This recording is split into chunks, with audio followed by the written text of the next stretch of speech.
علی رسولہ الکریم۔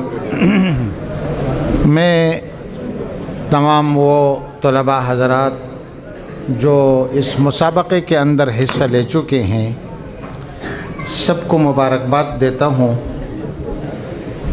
جو طلباء اول دوم سوم نمبر حاصل کر چکے ہیں وہ بھی یقیناً مبارکباد کے مستحق ہیں، اور جو طلباء نمبر یعنی پوزیشن حاصل نہ کر سکے وہ بھی یقیناً مبارکباد کے مستحق ہیں۔ اس محفل کے اندر جہاں علماء، طلباء، عوام سارے لوگ موجود ہوں، ان کے درمیان کھڑے ہو کر کے بولنا یہ بھی بڑی ہمت کی بات ہے۔ اللہ تبارک و تعالی آپ حضرات کے علم میں، آپ حضرات کے عمل میں، آپ حضرات کے تقریروں کے اندر اور جو بھی سلسلہ دینی اعتبار سے آپ حضرات کا ہے، اللہ ان سب میں برکتیں عطا فرمائیں، آپ حضرات کو مزید آگے بڑھنے کی توفیق نصیب فرمائیں۔ میں اللہ تبارک و تعالیٰ کا شکر ادا کرتا ہوں۔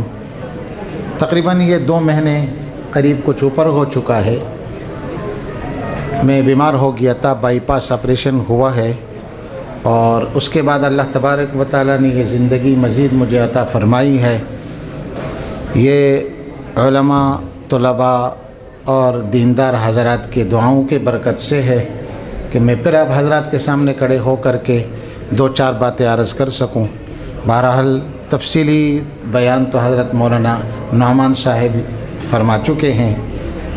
اس کے علاوہ جو علماء اور پھر خاص کر حضرت مولانا نعمان صاحب اپنے مصروفیات سے وقت فارغ کر کے یہاں تشریف لائے اور تفصیلی بیان آپ حضرات سے فرمایا۔ حضرت مولانا ساجد محمود صاحب اور مولانا حبیب اللہ امین صاحب، دوسرے علماء جو ہمارے اس مجلس کے اندر اور اس مسابقے کے اندر شرکت فرما چکے ہیں، میں سب کا شکریہ ادا کرتا ہوں۔ اللہ آپ کے آنے کو قبول فرمائے اور ہم سب کے لیے آخرت کے اندر نجات کا سبب اور ذریعہ بنائے۔ ایک مختصر سی بات طلباء سے یہ عرض کروں گا کہ تقریری مقابلوں کے اندر تو یقیناً بولنا، تقریر کرنا، بیانات اور موضوعات کا چننا اور پھر اس کے اوپر بات کرنا، یہ مسابقوں کے اندر تو عمومی طور پر یہی ہوتا ہے کہ تمام طلباء رٹا لگا کر کے آ جاتے ہیں، لیکن پھر بھی بڑی ہمت کی بات ہے۔ لیکن ان ساری باتوں کے باوجود جہاں ہمارے لیے بیانات ہونا ضروری ہے، اس لیے کہ آج عوام کے اندر اگر اپنی بات ہمیں سمجھانی ہے تو وہ تقریروں کے ذریعے سے اور بیانات کے ذریعے سے ہو سکتا ہے۔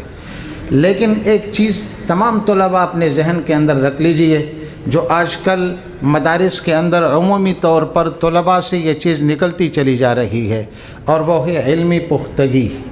علمی پختگی بالکل طلباء کے درمیان سے نکلتی چلی جا رہی ہے۔ تقریریں تو کر لیتے ہیں لیکن علمی پختگی بالکل نہیں ہوتی، اور جہاں تک میرا تجربہ ہے طلباء کے اندر جتنا بڑا مقرر ہوگا علمی اعتبار سے وہ کوڑا ہی نظر آتا ہے، اگرچہ چند آیاتیں یاد کر لیتے ہیں۔ تو اس لیے آپ حضرات سے میری گزارش یہ ہے کہ صرف تقریروں کے اوپر نہ رہے، علمی پختگی اپنے اندر پیدا کرے۔ جس طریقے سے ہمارے اکابرین تھے، وہ جس میدان کے اندر جہاں بھی قدم رکھتے تھے، جس باطل کے سامنے جاتے تھے، ایک شبیر احمد عثمانی رحمۃ اللہ تعالی علیہ، حضرت مولانا انور شاہ کشمیری رحمۃ اللہ تعالی علیہ، ہمارے اکابرین میں سے جس کا بھی نام لیا جائے جس میدان میں، اور ہمارے ابھی قریب کے گزرے ہوئے حضرت مولانا سرفراز خان صفدر رحمۃ اللہ تعالی علیہ، کون سا باطل فرقہ ہے کہ ان کے خلاف حضرت کی کتاب موجود نہیں ہے؟ ہر باطل فرقے کے خلاف گویا ایک ہتھوڑے کی حیثیت رکھتے تھے حضرت مولانا سرفراز خان صاحب صفدر رحمۃ اللہ تعالی علیہ، ہر باطل فرقے کے لیے۔ وہ جتنے بھی فرق ہے باطل، سب کے لیے، ایک کے لیے نہیں۔ تو علمی پختگی اگر آپ کے اندر ہوگی تو پھر باطل کوئی فرقہ بھی آپ کے سامنے رک نہ سکے گا اور ٹھہر نہیں سکے گا، اور آپ کے لیے ان کا مقابلہ کرنا آسان ہوگا۔ لیکن خدا نخواستہ تقریر تو آپ نے بڑی اچھی کر لی اور بڑے اچھے انداز کے ساتھ آپ نے بول بھی لیا، لیکن علمی پختگی نہیں ہے۔ اس ایک محفل کے اندر اگر کوئی شخص آپ کے سامنے کھڑا ہو گیا اور ایک سوال کر لیا تو آپ کے لیے جواب دینا مشکل ہو جائے گا اور لاجواب ہو جائیں گے۔